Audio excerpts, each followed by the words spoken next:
Good evening and welcome to our Confession Corner, a small space where thousands of stories from the soul are shared. 7 years of marriage. I truly believed I had married into a decent family, to a man who loved me with everything he had. I gave it my all. I exhausted my savings and my youth to build that home, only for the same man I shared my pillow with to coldly throw divorce papers in my face today.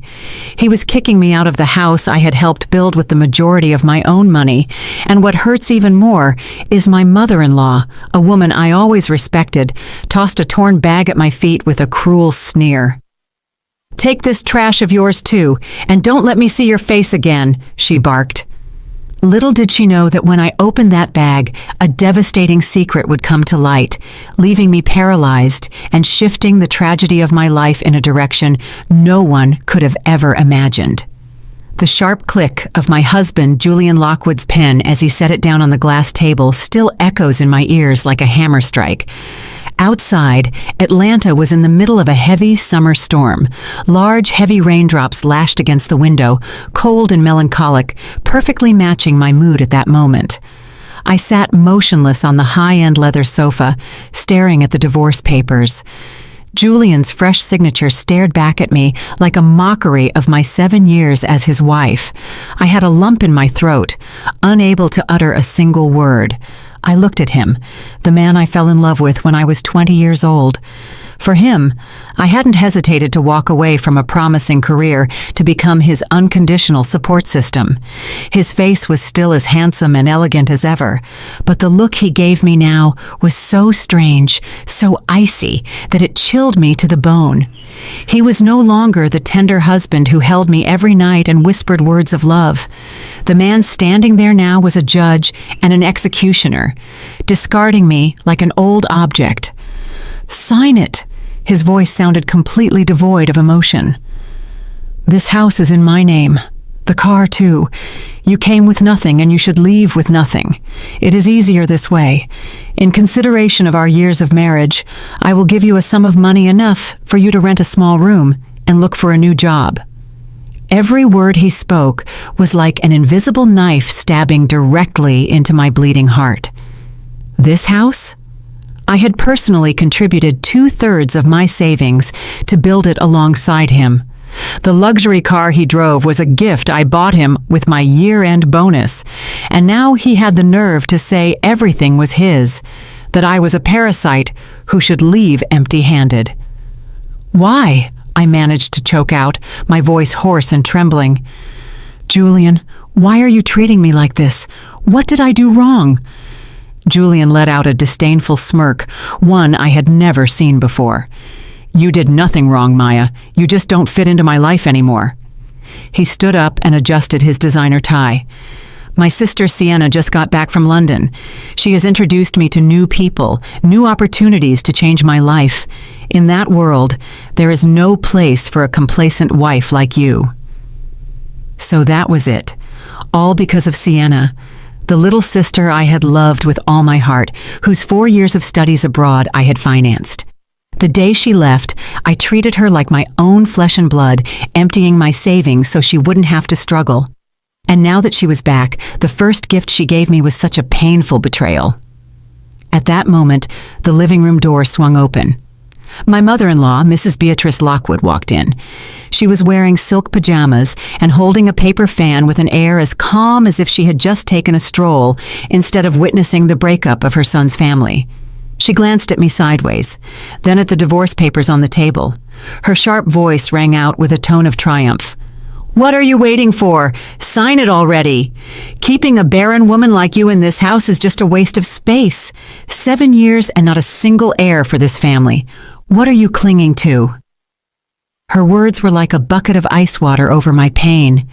The issue of children was my greatest heartache. We had gone to countless doctors. They said we were both fine, that it just wasn't the time. Julian always comforted me, saying he didn't care. It turned out it was all a lie, the perfect excuse to get rid of me. I looked up at her, my eyes pleading for a final shred of humanity, but I only received her frozen gaze. "Don't call me Mom," she snapped.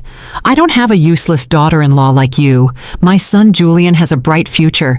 He needs a wife who is on his level, someone who knows how to give him children, not a burden who only knows how to live at his expense." I couldn't take it anymore. The pain and indignation rose in my throat. I jumped to my feet, tears streaming down my cheeks. "A burden? You say I'm a burden? Who paid for the majority of this house? Where did the money for Sienna's education come from? Who took care of both of you every time you were sick all these years? I never threw it in your faces, but that doesn't mean I did nothing." My mother-in-law stood perplexed for a second at my reaction, but then she sneered. "Listen to you talk. Where is the proof? The deed to the house is in my son's name.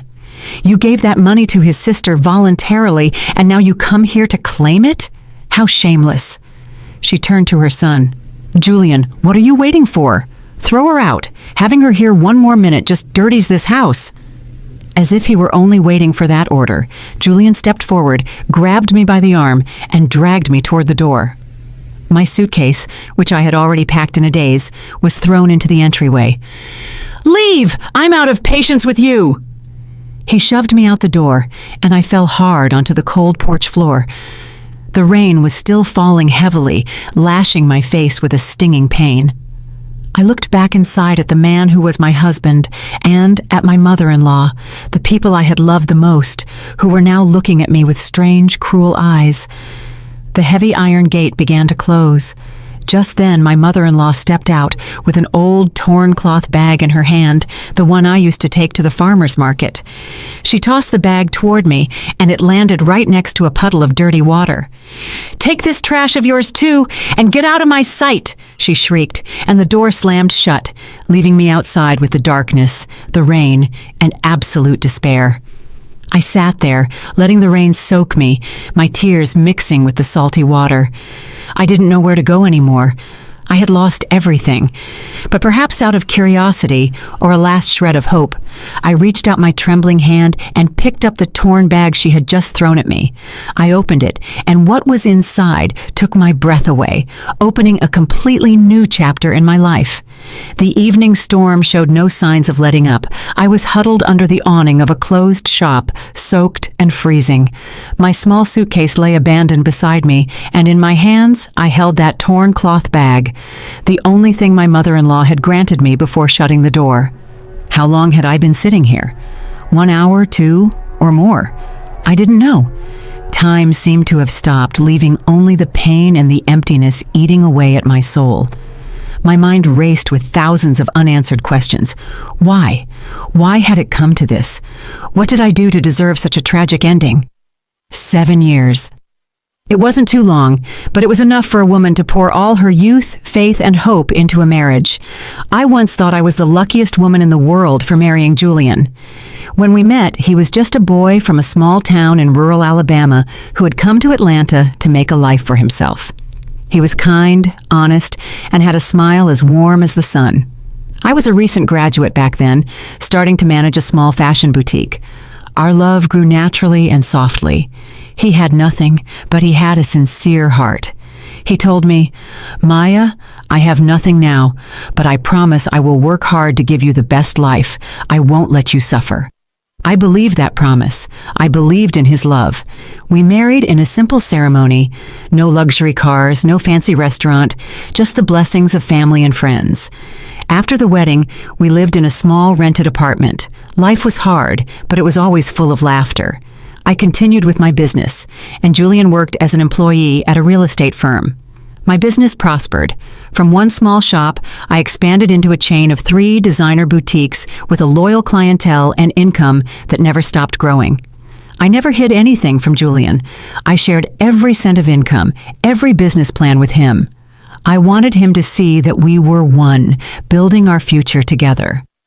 When my business stabilized, I decided to take a step back and dedicate more time to the family. I delegated part of the management to my employees, staying only in the director role. I wanted to be a real wife, to cook for my husband every day, to care for him in every detail. I also started thinking about helping his family. His parents lived in the country in an old, dilapidated house. Every time I visited, my heart sank. I suggested to Julian that we build them a new house. At first, he felt embarrassed, saying he didn't have enough money. I smiled, took his hand and said, "My money is your money too. Your parents are my parents. Let's take care of them together and give them a dignified place to live." I withdrew nearly $500,000, all my savings at the time, to send to the country so his parents could build a solid 3-story house. The day the new house was finished, all the relatives came to congratulate them. Everyone praised what good children we were. My mother-in-law, Mrs. B., took my hand with an emotional voice. "Maya, thank you, daughter. Never in my life did I think I would live in such a beautiful house." I felt so happy in that moment. I thought my sincerity had finally been rewarded. Then there was the matter of Sienna, Julian's little sister. She was smart and a good student.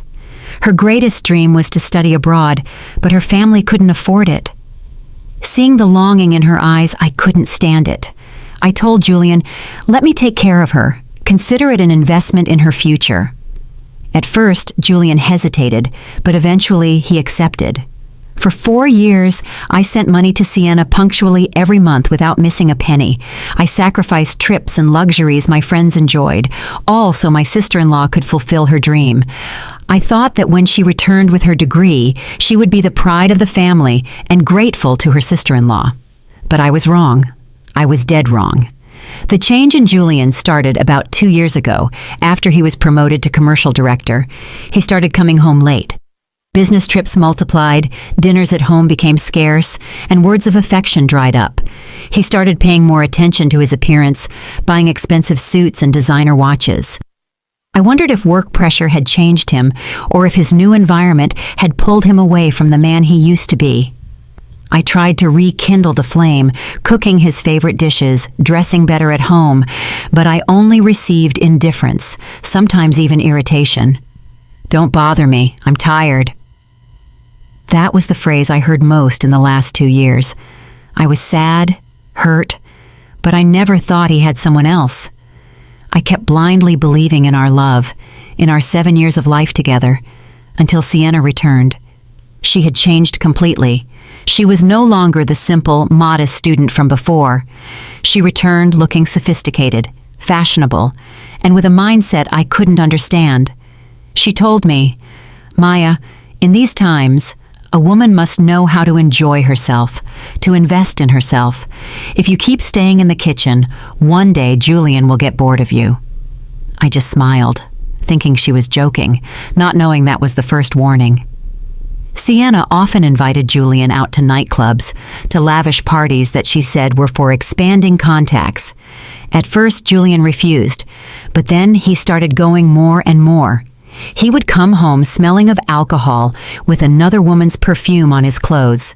When I asked him, he would just yell, "Don't be paranoid. It's work. It's social relations. Do you understand?" And finally, the inevitable arrived. Today he discarded me with a reason of unbearable cruelty. "You don't fit in." 7 years of sacrifice, 7 years of effort, and all I received were 4 words. "You don't fit in." Another hot tear rolled down my cheek.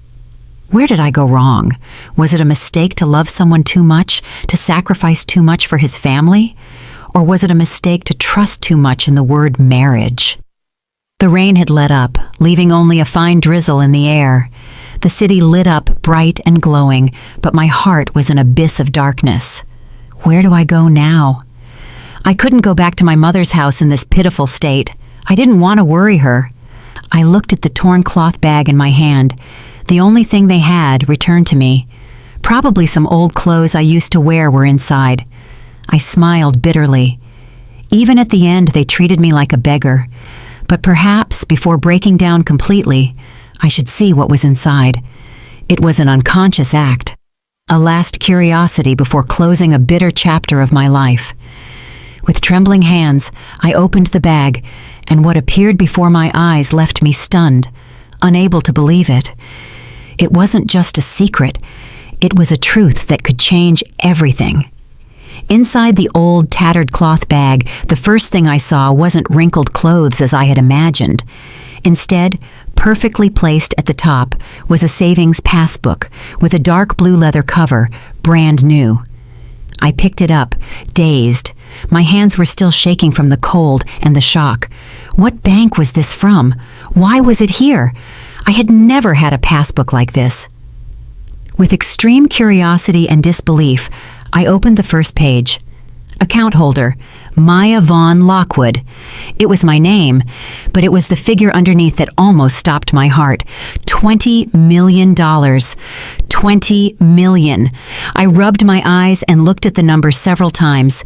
$20 million. The figure was like an electric shock that shook me, making all the fatigue, pain, and despair from before disappear, leaving only a state of incredible shock and wonder. Where had this money come from? Why would my mother-in-law, a woman who had always looked down on me and counted every penny, put such an enormous sum in this bag and give it to me? It was too illogical, too absurd. Maybe it was a mistake, or it was a new trap they were setting for me. Thousands of questions swirled in my head. Trembling, I kept checking the rest of the bag. Beneath the savings book was a bundle of documents carefully kept in a transparent plastic sleeve. I pulled them out to look at them. It was a property deed, but the address wasn't the house in the country I had paid for, nor the estate Julian had just kicked me out of. The address clearly indicated Estate number 27, West Paces Ferry Road, Buckhead, Atlanta. It was one of the most expensive and prestigious residential areas in Atlanta. And what left me paralyzed once again was that in the owner section, there was only one name printed clearly and sharply, Maya Vaughn Lockwood. Along with the deed were the sales contract and the payment receipts, all settled. The estate had been bought in cash 6 months ago and was completely mine. My mind went blank. All logic vanished before what was happening. A savings book with $20 million and a luxury estate. Everything in my name, placed in a torn bag and delivered by the same mother-in-law who had just humiliated me and kicked me into the street. Was it a dream? Or was I so hurt that I was having hallucinations? I pinched my arm hard. Sharp pain spread. It was real. At the bottom of the bag, there was something else. A cheap burner phone, the old kind used only for calls and texts, and a portable battery. And taped to the back of the phone was a carefully sealed letter with nothing written on the outside. My heart was pounding in my chest. I knew the answer to all this madness must be in that letter. Trembling, I broke the seal and unfolded the paper. Inside were lines of careful, familiar handwriting. It was the handwriting of my mother-in-law, Mrs. Beatrice. Maya, my daughter, when you read these lines, you will probably hate me. You will hate this entire family to the bone. I am sorry. I am sorry for all the cruel words, all the heartless actions I have done to you today. But daughter, please believe me, it has all been an act, a painful performance I was forced to play to protect you. To protect what is yours?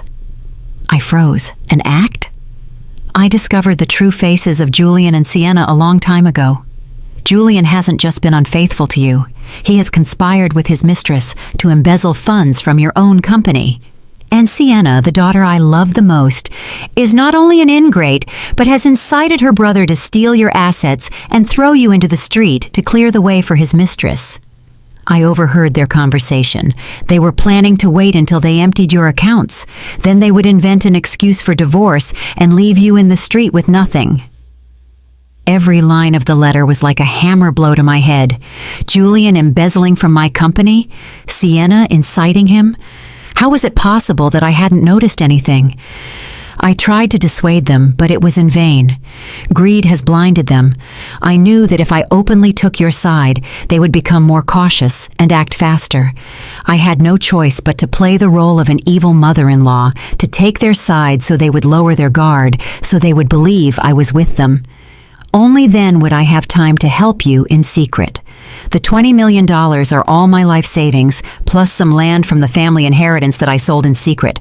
I have put it all in your name. The estate in Buckhead was also bought with that money. I wanted you to have a place to go, a safe haven when the storm arrived. I knew Julian wanted to keep your house, so I had to prepare a safer escape route for you. I made sure all the property papers were in your name. He can never touch them. Today, as I kicked you out, my heart was breaking into 1,000 pieces. But I had to do it, Maya. I had to let them see that you had truly been left with nothing, that you had been kicked out in absolute humiliation. Only then would they feel satisfied, lower their guard, and show their true faces. This is a game of chess, and we have to win. This phone is for us to communicate in secret. Do not use your old mobile. They might have it monitored. Keep playing the role of a pitiful woman, abandoned by her husband without a cent. Let them continue with their play. I will help you gather all the proof of their crimes. When the time comes, we will give them the final blow. Daughter, be strong. The play has only just begun. Love, Mom. I folded the letter. Tears were running down my cheeks. But this time, they weren't tears of pain or despair. They were tears of emotion, of gratitude, and of a hope being reborn from the ashes. My mother-in-law, the woman I thought was cruel and cold, turned out to be the one who loved and protected me the most. She didn't choose direct confrontation, but a thornier, more painful path, accepting the role of the villain to protect me from the shadows. Such a bold plan, such an immense sacrifice. I looked again at the savings book and the property deed. They were no longer just material goods. They were love, trust, the weapon my mother-in-law had handed to me. I wiped my tears. My gaze became firm and sharp. I won't break down. I won't let my mother-in-law's sacrifice be in vain. I will continue this play. I will act until the final curtain. Julian, Sienna, enjoy yourselves while you can, because your time of happiness is running out. The letter from my mother-in-law was like a breath of fresh air that rekindled the flame of hope and the will to fight within me. I was no longer a pitiful victim huddled in the rain. I had a goal, a plan, and most importantly, an incredibly strong and wise ally. I carefully tucked the savings book, the deed, and the letter into the bottom of the cloth bag, carrying only the cheap phone she had prepared for me. I had to get out of there quickly, find a safe place to begin my performance. I couldn't go to my mother's house immediately. If Julian and Sienna were suspicious, they might look for me there. I needed a temporary place, somewhere no one could imagine. Suddenly, I remembered Tasha, a friend I had helped when she first moved to Atlanta to make a life for herself. She lived alone in a small apartment in East Point, quite far from the center and with no connection to my social circle. I dialed her number, and luckily the one I remembered was correct. Hello? Tasha, is that you? Lord have mercy, Maya. It's been so long. How are you? Tasha's voice on the other end of the line was as warm and sincere as ever. I forced my voice to sound trembling and pitiful. Tasha, I've had some trouble. Could I stay at your place for a few days? Tasha didn't ask many questions. She just said firmly, "Of course you can. Come right now, same address. I'll be waiting for you." Tasha's apartment wasn't large, but it was very tidy and cozy. When she saw me soaked and disheveled, she was shocked. She quickly gave me dry clothes and made me a hot ginger tea. "My goodness, what happened to you? Where is Julian?" I sat clutching the warm cup and began to tell her my story. But I only told half the truth, the painful half my mother-in-law had designed for me. I told her how Julian and his sister had betrayed me, forcing me to divorce and throwing me out of the house with nothing. I cried, and this time the tears weren't entirely an act. They were the frustration of my 7 years of sacrifice. I deliberately omitted the part about my mother-in-law and the enormous fortune. Tasha, listening to me, became enraged. She slammed the table and cursed Julian's family without mercy. "What lowlifes! How can people be so rotten in this world? Don't you worry, Maya. You stay right here with me. I'm not rich, but you won't go hungry. Don't be afraid." Tasha's kindness moved me deeply. I knew I had found the perfect hiding spot. That night I used the new phone and sent a single message to my mother-in-law. "I am safe." A few minutes later, she replied, "Good. Stay calm. They have already started to act." And so it was. The next morning, while helping Tasha clean, a social media post caught my attention. Sienna, my sister-in-law, had posted a status full of hints on her profile. "Finally, the sky is clearing. There are burdens that don't belong to us, and it's better to let them go soon to welcome better things." Next to the text was a photo of her and Julian in a luxury cafe. Both were smiling broadly, as if they had lifted a great weight off their shoulders. The post quickly received hundreds of likes and comments. Friends of Sienna and Julian asked, "What are you celebrating? Julian looks so sharp." Sienna didn't respond directly.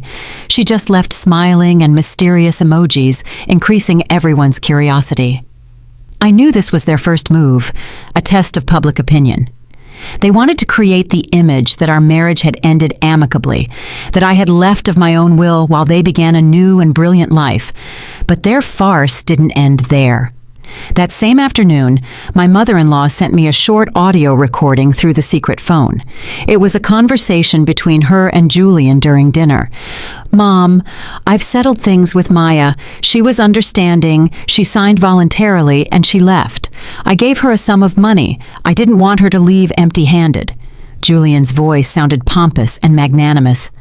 "Better that way," replied Mrs. B, maintaining her role as a disinterested mother. "Settle it quickly and move on. Sienna introduced you to that girl, the director of the modeling agency. Take the opportunity. A man shouldn't be without a woman by his side." "Yes, Mom, I know. The girl isn't bad at all. Good family, beautiful, smart. I'm sure she will help me a lot in my career." I listened to the recording with a frozen heart. Barely a day after throwing me out, he was already planning his future with another woman. And my mother-in-law, her performance was masterful. She had skillfully brought up the subject so Julian would reveal his plans, the director of the modeling agency.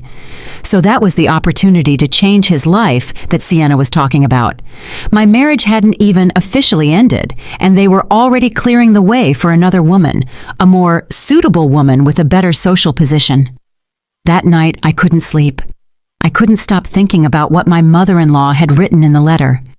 "Julian has conspired with his mistress to embezzle funds from your own company.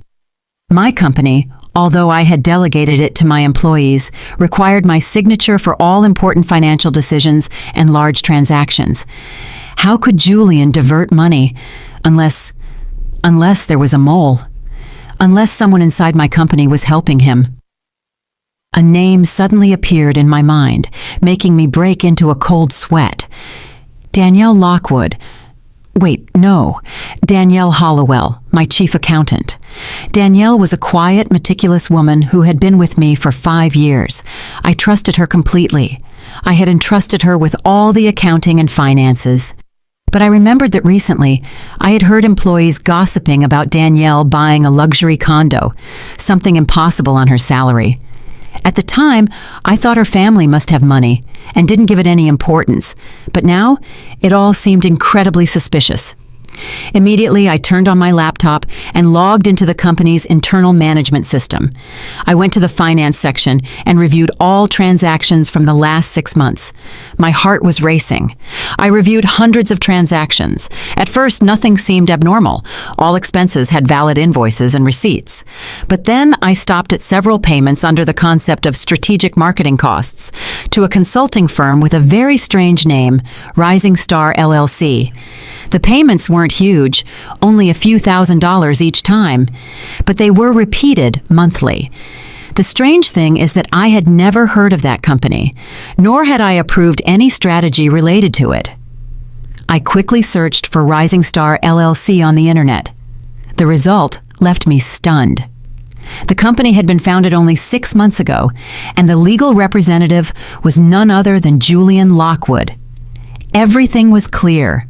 He had created a shell company and allied with Danielle to generate fake service contracts, legalizing the transfer of money from my company into his pocket.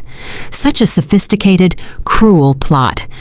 Not only had he betrayed me emotionally, but he was stealing the money earned with the sweat of his own wife's brow.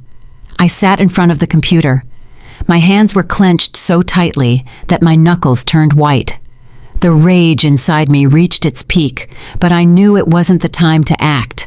I needed to stay calm, gather more evidence not only to unmask him, but to make him pay before the law. My play now had a new villain, and I knew that to defeat them, I needed a plan even more perfect than theirs. The shock of discovering the embezzlement plot didn't sink me. On the contrary, it was like a catalyst that made my determination stronger than ever. I was no longer an innocent lamb waiting patiently. I had become a wolf, a wounded wolf waiting patiently for the moment to counterattack. I knew that to face a devilish alliance formed by my husband, my sister-in-law, and a trusted employee, I couldn't act alone. I needed stronger and more reliable allies. The first person I thought of was my own mother. My mother, Mama Ruth, was a retired school teacher. She was kind and gentle, but not weak at all. She always taught me that a woman can sacrifice, but she must never allow others to trample on her dignity. The next morning, I took an early train to visit her. I didn't warn her. I wanted to surprise her. Her small house on the outskirts of the city was still as quiet and warm as ever. Seeing me appear suddenly looking haggard, my mother was worried. But before she could ask, I hugged her tight, like a child seeking refuge in the safest place in the world. I told her everything. How I had been kicked out of the house, Julian and Sienna's plot, and the performance my mother-in-law was directing. I showed her Mrs. B's letter and the evidence of the shell company. My mother listened in silence. Her face went from worry to shock and then to indignation. When I finished, she said nothing. She just squeezed my hand tightly. "Baby girl, you have suffered so much," she said, her voice breaking. "From now on, you won't fight alone. Mama is here." My mother's support was a balm that gave me great peace of mind, but I knew that to win this legal battle, love was not enough. I needed someone who knew the law, someone who could turn my evidence into a sharp weapon. "Mama, I need a good lawyer," I said. My mother nodded immediately. "I have an old friend. His name is Mr. Ashford. He is a very famous attorney in Atlanta, specialized in asset disputes and divorces. He is a very direct and fair man, and he hates liars. Let me call him right now." The meeting with Attorney Ashford was organized that same afternoon in his office. He was a middle-aged man, tall, with a distinguished bearing and an incredibly sharp gaze.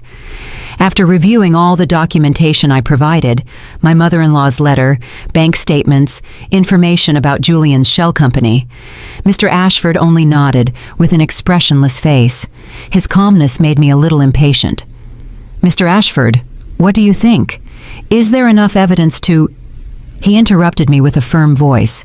"Not only is there enough for you to win the divorce and recover all your assets, but there is enough to file a criminal complaint against Julian for embezzlement and fraud.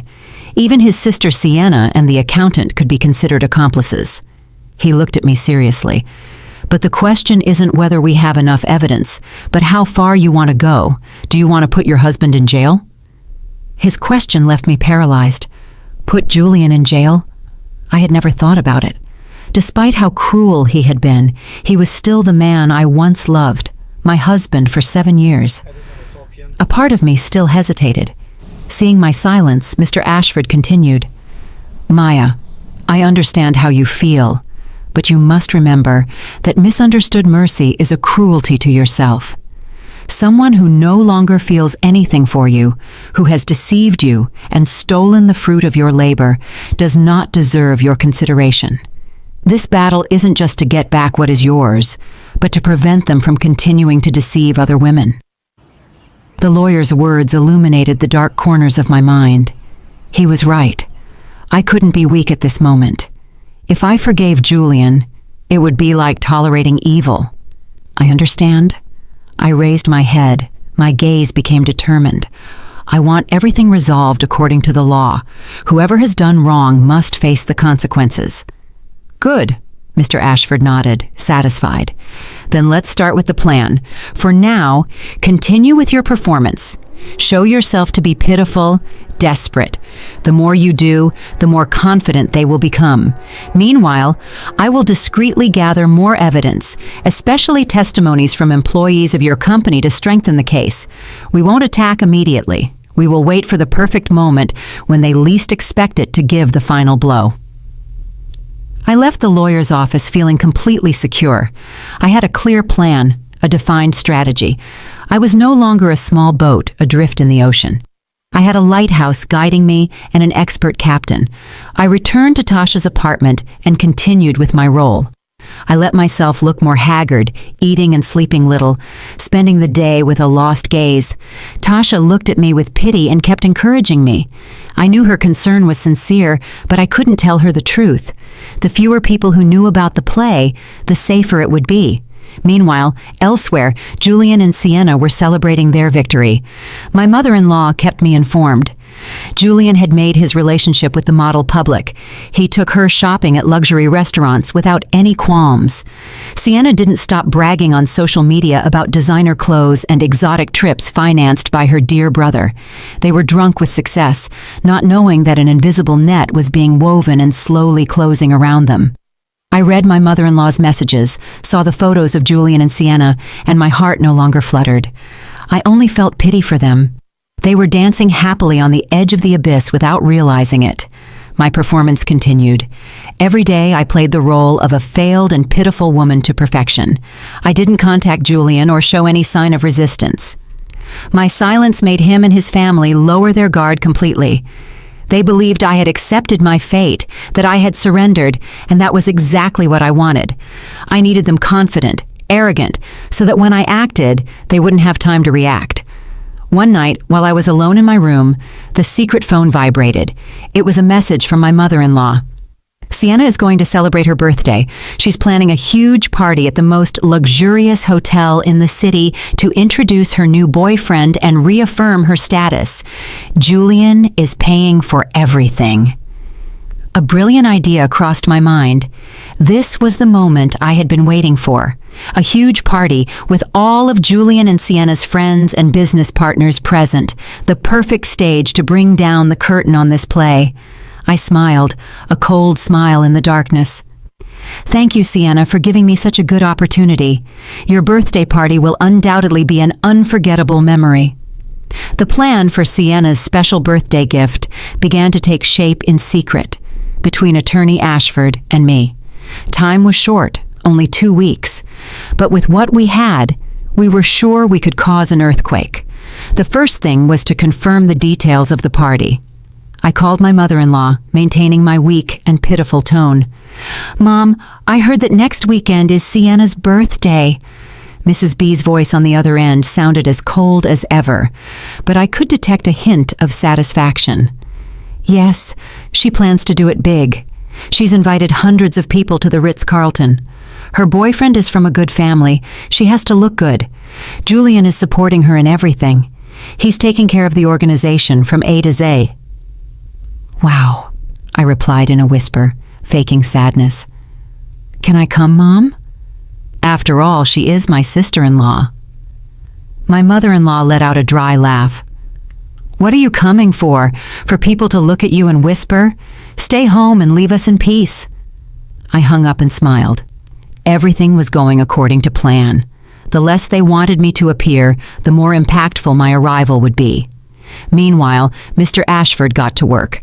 He sent an official request to my company, asking in my name that the management, meaning Julian, cooperate by providing all accounting books and invoices from the last year for the liquidation of assets for the divorce. Of course, this was just a distraction maneuver, a farce directed at Danielle, the chief accountant. Upon receiving the request, I called an urgent meeting, inviting Danielle and other department heads. I played the role of a weakened, worried, and helpless boss to perfection.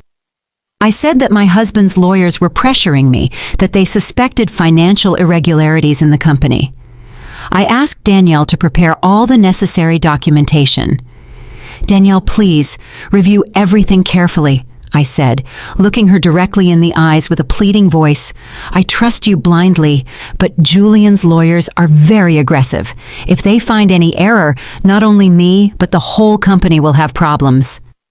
Danielle, as I expected, seemed nervous but tried to stay calm.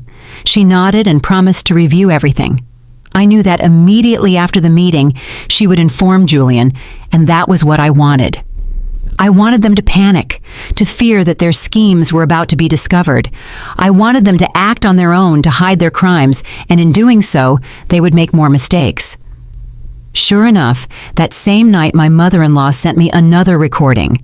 This time, it was a tense phone conversation between Julian and Danielle. "What are you saying? That your wife's lawyers want to audit the accounts?" Danielle's voice was a bundle of nerves. "We're lost. What if they discover the contracts with Rising Star?" "Calm down."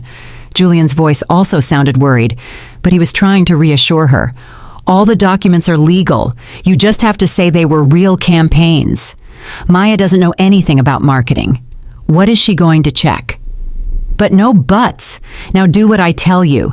With the excuse of year-end cleaning, destroy all physical copies of those contracts and also delete the data from the computer. Don't leave a trace. Do it. I'll take care of the rest. When this is over, I will reward you generously."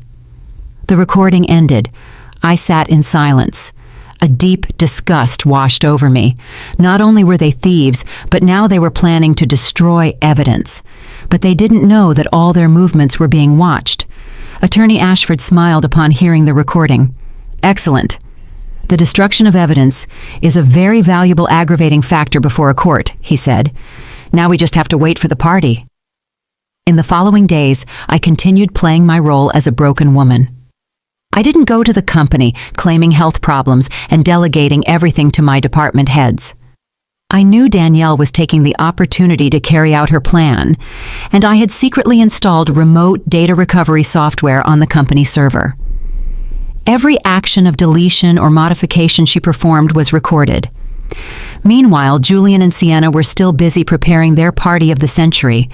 They had no idea that it wasn't a birthday party, but a public trial where all their sins would be exposed.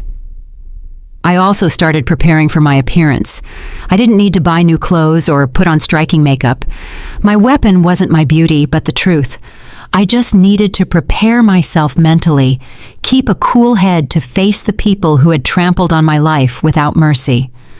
I contacted some close friends, those who had seen Julian and me from the beginning, and invited them to a special event on Saturday night at the Ritz-Carlton. I didn't give them details. I just told them they were going to see a very interesting play. The day of the party finally arrived. I looked at myself in the mirror. I was no longer the tired and haggard Maya. I had regained the bearing of a confident and determined businesswoman. I chose a simple but elegant black dress, a high updo, and intense red lipstick, full of power. My mother took my hand, her gaze full of confidence. "Go, baby girl. It's time to bring down the curtain." I nodded and took a deep breath. Tonight, Atlanta wasn't going to sleep. The Ritz-Carlton at night was a display of luxury and splendor, like a storybook palace. The main ballroom was decorated with fresh flowers, balloons, and cascades of crystal lights. Soft music mixed with the bustle of laughter. Sienna, in a quartz pink evening dress by a famous designer, covered in sequins, received guests at the entrance, as beautiful and haughty as a princess. Beside her, Julian, in an elegant white suit, holding the hand of a young and beautiful model whom he openly introduced as his new girlfriend, seemed the perfect couple, happy and radiant. Anyone who saw them would think they were an example of success and fulfillment. They were at the peak of their arrogance, not knowing that the abyss was opening at their feet. I didn't enter the room directly. Together with Attorney Ashford and two notaries dressed in civilian clothes, I sat in a cafe on the ground floor, observing in silence. My mother-in-law, Mrs. Beatrice, had also arrived. She was still playing her role as a simple woman from the country, dressed plainly, sitting in a discreet corner, but I knew her sharp eyes were observing everything. According to the plan, we would wait until 8 o'clock sharp. When the party began and all the guests were present, it would be the moment for the curtain to rise. At 8, after Sienna's opening speech, full of boasts about her own success and the support of her wonderful brother, the host invited everyone to look at the big screen to see a video of the memorable moments of her last year. That was my moment. I stood up, adjusted my dress, took a deep breath, and together with Attorney Ashford and the two notaries, I calmly entered the room. My sudden appearance drew all eyes. The music lowered in volume, and whispers began to spread. Everyone knew who I was, the useless and barren wife who had just been abandoned by her husband. They looked at me with a mix of curiosity, pity, and even contempt. Julian and Sienna, who were on stage, were petrified when they saw me. The smiles froze on their lips. Sienna's face went from radiant to pale, while Julian stammered, unable to speak. "Maya, what are you doing here?" I didn't respond. I just smiled, a wide, radiant smile, and walked directly onto the stage, taking the microphone from the hands of the bewildered host. "Sorry for interrupting the party." My voice sounded clear, powerful, and resonated throughout the room. "I am Maya Vaughn Lockwood, the legal wife of Mr. Julian Lockwood." I scanned the audience, stopping at familiar faces, friends and partners who had worked with me. Today, on such a happy day for my sister-in-law, I also have a small gift, a special video that I want to dedicate to her and her dear brother. Consider it my congratulations on this new chapter in their lives. With that, I signaled to the video technician who Mr. Ashford had prepared beforehand. The lights in the room went out, leaving only the light from the big screen. The video began. It wasn't the glamorous images of Sienna, but a photo of the old house in Alabama before being renovated, with the text, "Where a Story Begins." Next, a series of bank statements appeared enlarged, clearly showing the sender's name. Maya Vaughn Lockwood, and the recipients, Julian Lockwood and Sienna Lockwood, with figures totaling hundreds of thousands of dollars. A subtitle said, "Money to build the house for the in-laws, money for the sister-in-law's 4 years of study in London, all from a parasite wife." The room began to stir. Whispers grew. Julian and Sienna's faces went from white to purple. The video continued, showing screenshots of transactions between my company and Julian's shell company, Rising Star LLC. Fake contracts, fraudulent invoices, everything was projected with crystal clarity. The following text appeared. "And this is how a wonderful husband responds, embezzling nearly $1 million of his wife's money to support his mistress." The screen changed, showing a series of photos of Julian and the model, hugging and in intimate poses in various places, from luxury restaurants to hotels. "Turn that off! Turn that trash off right now!" Julian shouted, trying to get on stage. But it was too late. Mr. Ashford and the two notaries blocked his path. The video continued. This time, it was the recording of the conversation between Julian and Danielle, planning the destruction of evidence. Their voices were sharp and undeniable. "Delete it all! Don't leave a trace!" The room exploded. Screams, boos, insults everywhere. People turned to look at Julian and Sienna with incredulity, disgust, and contempt.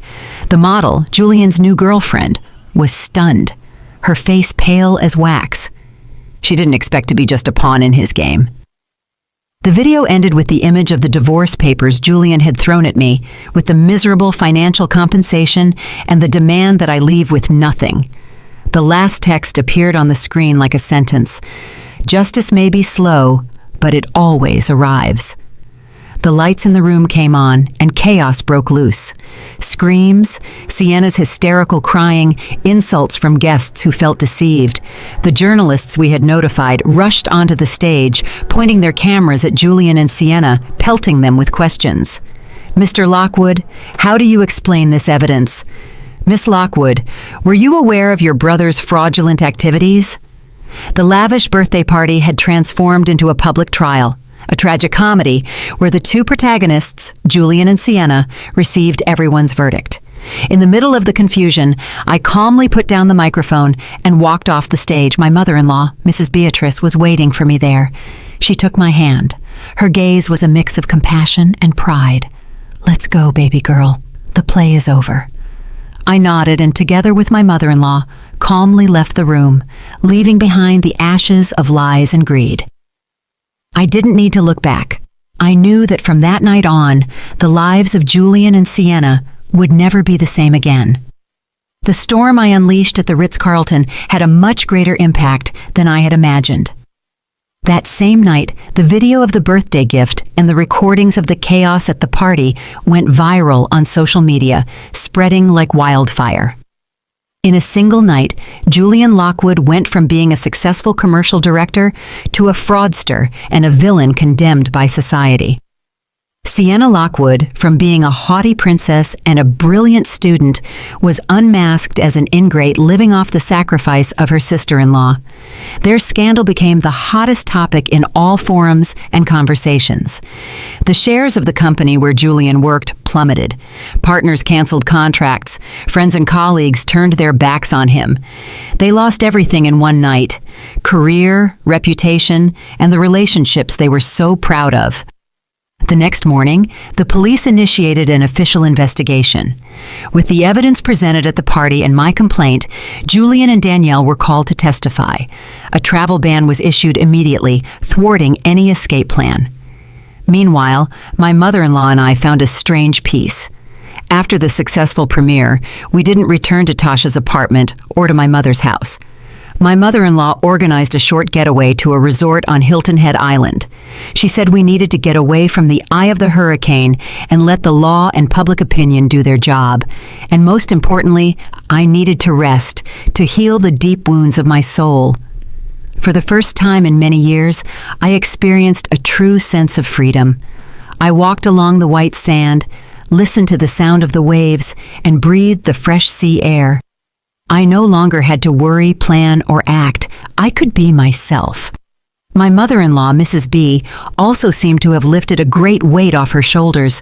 She no longer had that severe and grim expression. She smiled and talked more. She told me about her youth, about the difficulties and failures she had overcome. I realized that behind the hard and cruel facade she had built, there was a woman who had also been hurt, who had had to fight alone. "I'm sorry, Maya," she said suddenly one night while we were sitting on the balcony looking at the sea. "I was wrong to treat you like that. I was selfish. I only thought about my children and forgot that you were also my daughter." I took her wrinkled but still warm hand. "I don't blame you, Mom. I understand. It's all in the past now." "No, it hasn't passed." She shook her head. Her gaze became serious. "I have to compensate you, and not just with money, but with something more." I didn't understand what she meant until we returned to Atlanta, and she took me to a luxurious office building on Peachtree Street. She led me to the top floor and opened the door to an office with a brass plaque that said, "Chair of the Board, Vega Real Estate Group." I froze. The Vega Group was one of the largest real estate conglomerates in the Southeast, a formidable competitor to Julian's old company. This is your company?" I stammered. "More exactly, it's the company your grandfather left to you, which I have been managing in the shadows for all these years without anyone knowing," said Mrs. B, with a calm voice but full of pride. I couldn't believe what I was hearing. My mother-in-law, the woman I thought was a simple housewife, was the president of a great empire. "Why? Why did you hide it?" "Because I wanted to put people to the test, daughter," she said, her gaze lost in the distance. "I wanted to see how my own children would treat me if I had nothing. And I got my answer. They only cared about my money, my properties. Only you, Maya. Only you treated me with a sincere heart, even when you thought I was just a cranky old lady with nothing to offer." She turned to me, her gaze full of trust. "Maya, I'm old now. I don't have the strength to continue with this. I want you to take my place. You have the talent, the courage, and most importantly, a noble heart. You will do better than me." Her proposal was like thunder. Me, president of the Vega Group? It was unimaginable. But I don't have experience in the real estate sector, I stammered. Business is business. It doesn't matter the sector, daughter. She smiled tenderly. If you could build a chain of shops from scratch, there is no reason why you can't lead this group. Besides, you won't be alone. You'll have me and a team of the most loyal people by your side. I looked at my mother-in-law, into her firm eyes. I knew it wasn't just an offer. It was a delivery of absolute trust. I was no longer an abandoned wife, a victim worthy of pity.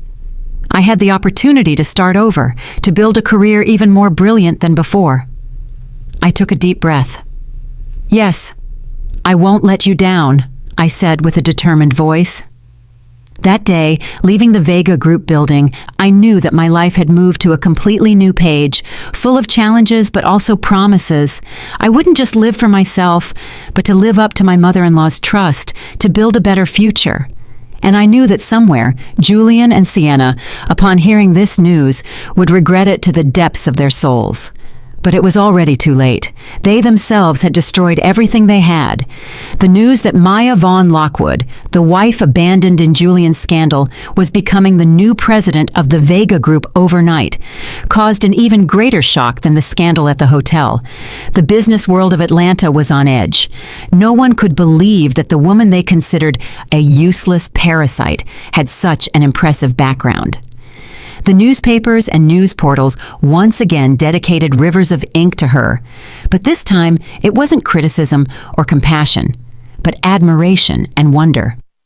They called me the mysterious businesswoman, the phoenix reborn from the ashes. My face appeared on the covers of prestigious business magazines. My story became a source of inspiration for millions of women. I didn't pay attention to the flattery.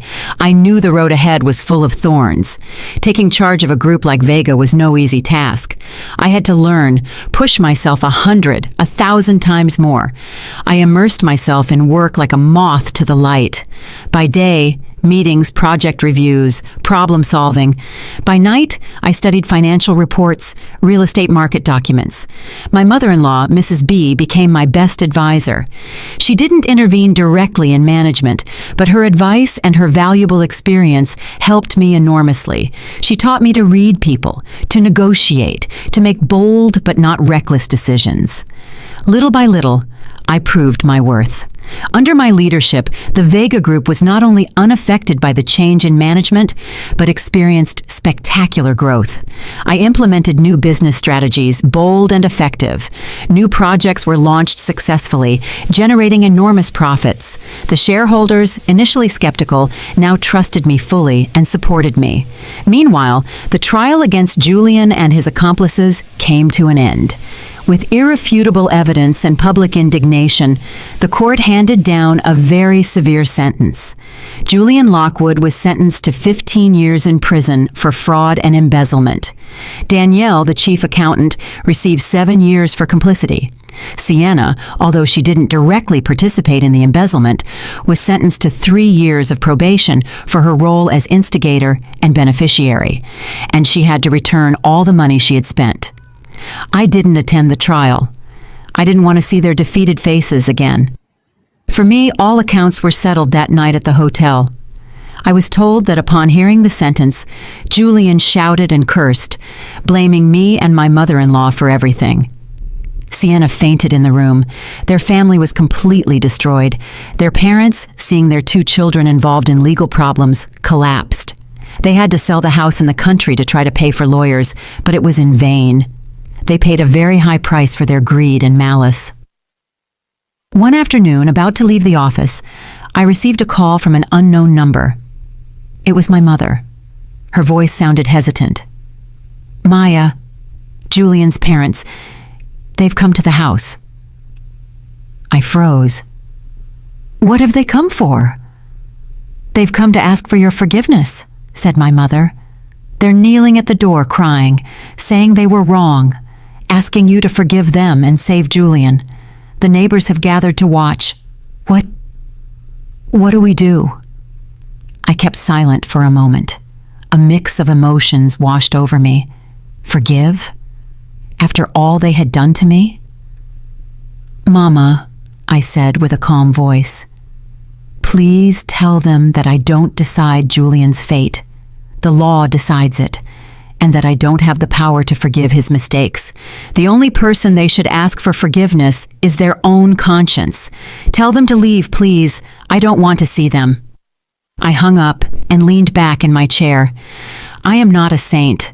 I couldn't easily forgive those who had trampled on my life without mercy, but I no longer hated them. They had paid their price. That was enough. Their lives from now on had nothing to do with mine. I looked out the window. The sunset was falling over the city. Another day was about to end. I smiled. My life was now truly beginning.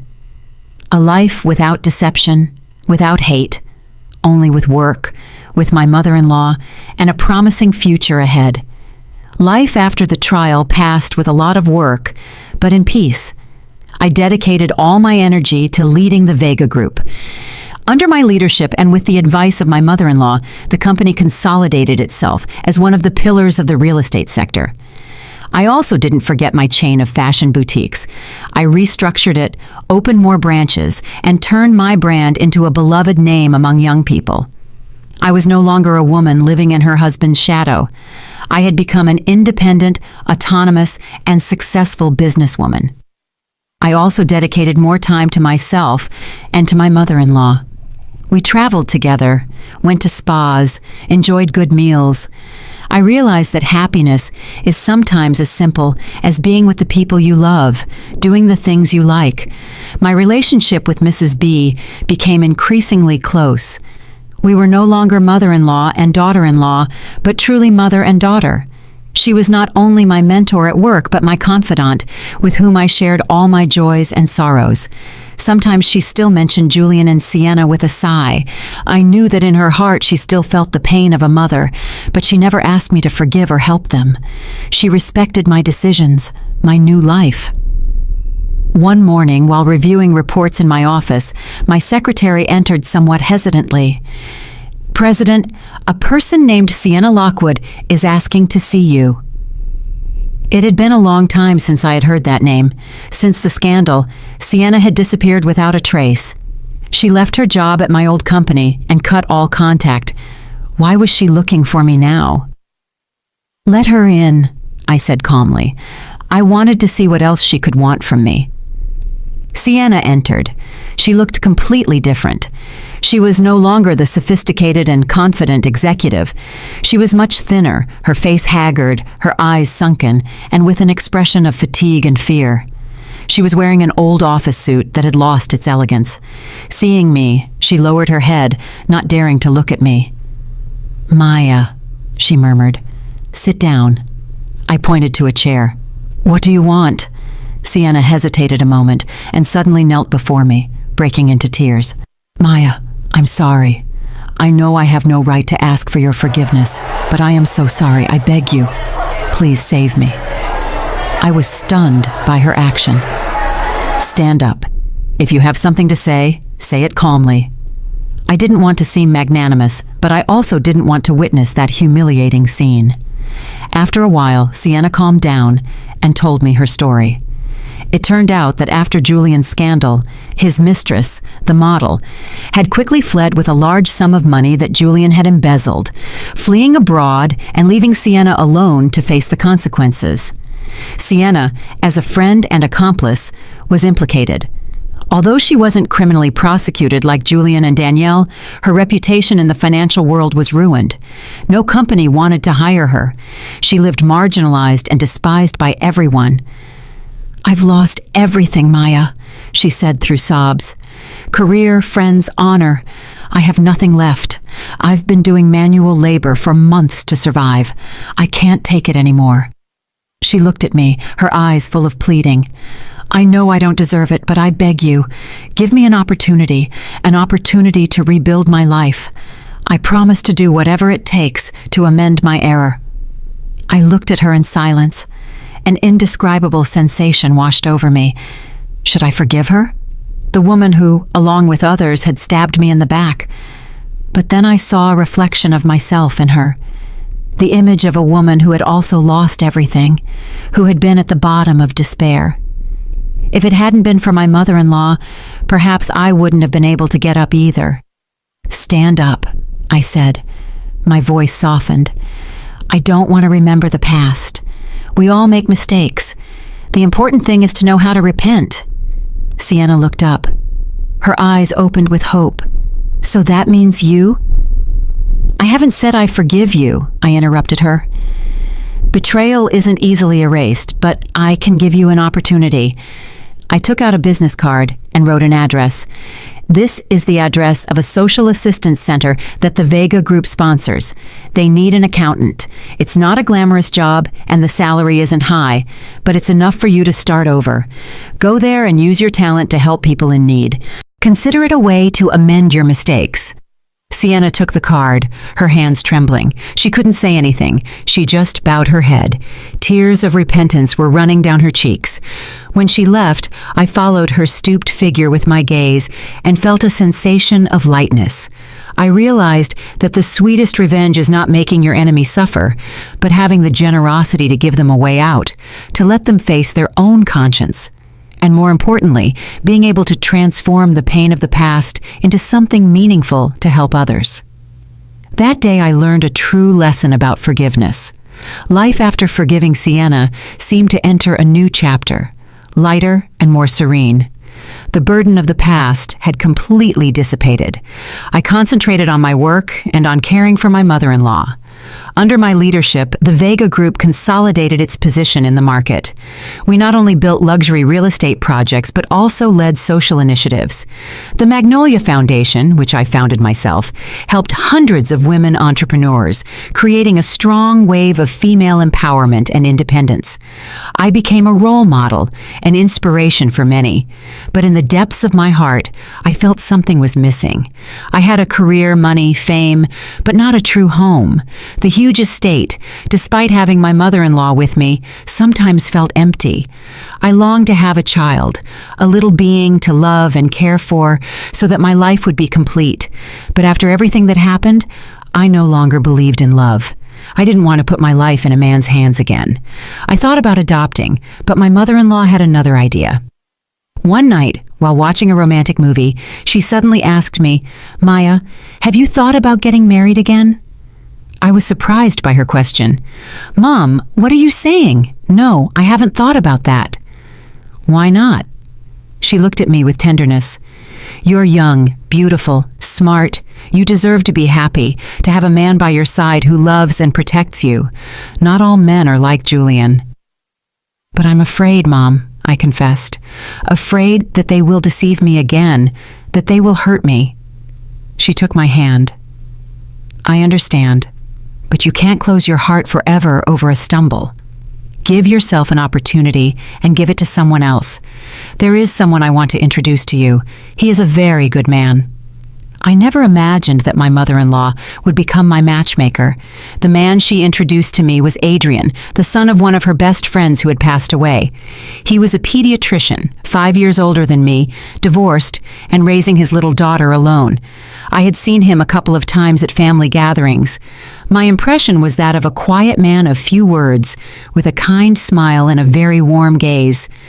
With my mother-in-law's push, Adrian and I started dating. At first, it was just coffees and trivial conversations, but little by little I felt attracted by his sincerity, his understanding, and his good heart. He didn't use pretty words or give me expensive gifts. He was simply by my side in silence, listening to me, comforting me when I was tired.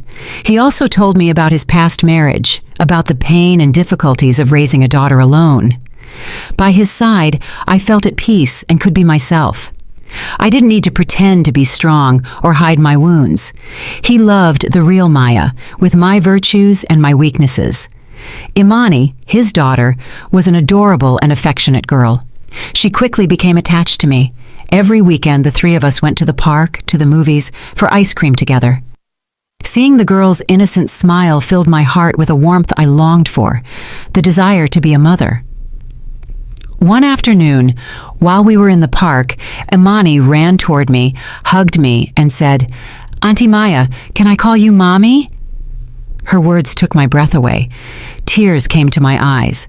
I hugged her tight, nodding happily. Of course you can, my sweet girl. Adrian, who was beside us, looked at us with eyes bright with emotion. He approached, knelt, and took out a small velvet box. Inside was a simple but exquisite diamond ring. "Maya, do you want to marry me?" he said, with a sincere and warm voice. "I don't promise you the material wealth you already have, but I promise you something you have always looked for. A family, a true home, a place where there will be me, Imani, and unconditional love." I didn't hesitate any longer. I nodded and held out my hand for him to put the ring on. A tear of happiness rolled down my cheek. After so many storms, I had finally found my safe harbor. Our wedding was simple but cozy on a beach in Savannah, only with family and closest friends. My mother and Adrian's mother, the two grandmothers, held hands, smiling radiantly. Imani, in a beautiful princess dress, was the maid of honor for her own parents. At the moment of exchanging rings, under the spectacular sunset, I knew I had found true happiness, a happiness that didn't come from money or fame, but from sincerity, understanding, and true love. Life after the wedding with Adrian was a sweet and quiet dream. We moved to the estate in Buckhead.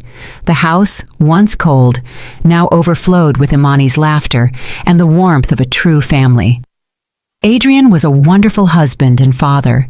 He loved me deeply and cared for Imani with dedication. He helped her with homework, played with her, told her stories before bedtime. His love slowly healed the girl's wounds, helping her to be more cheerful and secure. I also found happiness in my role as a mother. I learned to cook Imani's favorite dishes. I decorated her room like a princess castle. I spent time talking and sharing confidences with her. The unconditional love I gave her was also the medicine for my own scars. My mother-in-law, Mrs. Beatrice, was delighted with my new family. She treated Adrian like a son and Imani like her granddaughter. Every weekend we all got together, cooked together, watched movies. That warm and happy environment was what I had longed for so long. My work in the Vega group was still demanding, but I learned to balance my professional and family life. I was no longer obsessed with work. I knew that the greatest success for a woman is not how much money she earns, but building a happy family. One afternoon in the office, I received a call from the prison. It was Julian. I hadn't heard from him in a long time. I hesitated, but finally answered. "Maya, it's me." His voice sounded hoarse and tired. "Julian," I replied calmly, "are you calling me for something?" "No, nothing in especial. I just wanted to ask for your forgiveness again. I know it's too late, but I truly repent. In here, I've had a lot of time to think. I was wrong in an unforgivable way. I destroyed my own happiness. I lost the best woman in the world. I listened in silence, my heart at peace. I'm also ashamed before my mother," he continued with a breaking voice. "I'm a bad son. I wasn't by her side when she needed me most. If you can, please, take care of her for me, and of my parents too. They're old now and have suffered a lot. I know I have no right to ask you this, but—" "You don't need to say more," I interrupted him. "I will take care of your parents. You concentrate on reforming yourself. It's the best way to amend your mistakes." I hung up. I no longer felt rage, only pity. He had paid a very high price for his mistakes. A few days later, I visited the old and humble neighborhood where his parents lived. After the scandal, they had to sell everything and return to their old apartment. I stood in front of the peeling wooden door with a strange sensation. I knocked. Julian's mother opened. Seeing me, she was paralyzed with eyes full of surprise and shame. She had aged a lot. She no longer had that haughty and acidic air. "Maya, what are you doing here?" she stammered. "I've come to visit you," I smiled, a smile without resentment. I entered the small apartment, messy and smelling of dampness. His father was bedridden on a folding bed. After a stroke, he had been paralyzed on one side. Seeing me, he tried to sit up with tearful eyes. I left a basket of fruit and an envelope on the table. I brought you a little something. There is some money here for you to get by. I've also contacted a good rehabilitation center. They will come to the house to help the gentleman with his exercises." Julian's mother broke into tears of late repentance. "Maya, we've done so much damage to you. We don't deserve this." "The past is in the past," I said sincerely. "I'm not doing it for you. I'm doing it for Julian. After all, he was my husband, and I'm also doing it for myself. I don't want to live with hate." I left there with a light heart. I realized that forgiving not only frees the other, but frees yourself. Only when you let go of the past can you find peace and happiness. A year after our wedding, our small family welcomed a new member, a precious boy, identical to Adrian. The arrival of little Malachi brought us complete happiness. The estate was always full of the laughter of the two children. Imani became a wonderful older sister who adored and pampered her brother. Seeing them play together filled my heart with warmth and gratitude. I thanked life for the opportunity to be a mother, to experience that sacred and unconditional love. I continued my work in the Vega group, but I learned to organize my time more efficiently. I delegated more to my collaborators. I wanted to spend more time with my family, with Adrian and the children, because I understood that no career can replace the happiness of home. Adrian remained an exemplary husband and father, my rock at work and in life. My mother-in-law, Mrs. Beatrice, retired completely and dedicated her time to caring for her two grandchildren. Her joy was seeing them grow healthy and happy. The Magnolia Foundation grew into a very influential organization, a home for thousands of women entrepreneurs across the country. I no longer directed it directly, but had passed the torch to the new generation, acting only as a mentor and source of inspiration.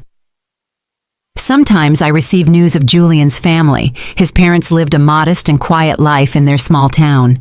Julian, after a few years of good behavior, was released from prison on parole. He became a quiet and reserved man. He stayed in the town, found a normal job, and started over. He never contacted me again. Sienna, for her part, also changed. She led a discreet life and, as I learned, had married and started a family. Perhaps after all, she also found her way. One weekend afternoon, the whole family was in the garden. Adrian and Imani were playing on the lawn.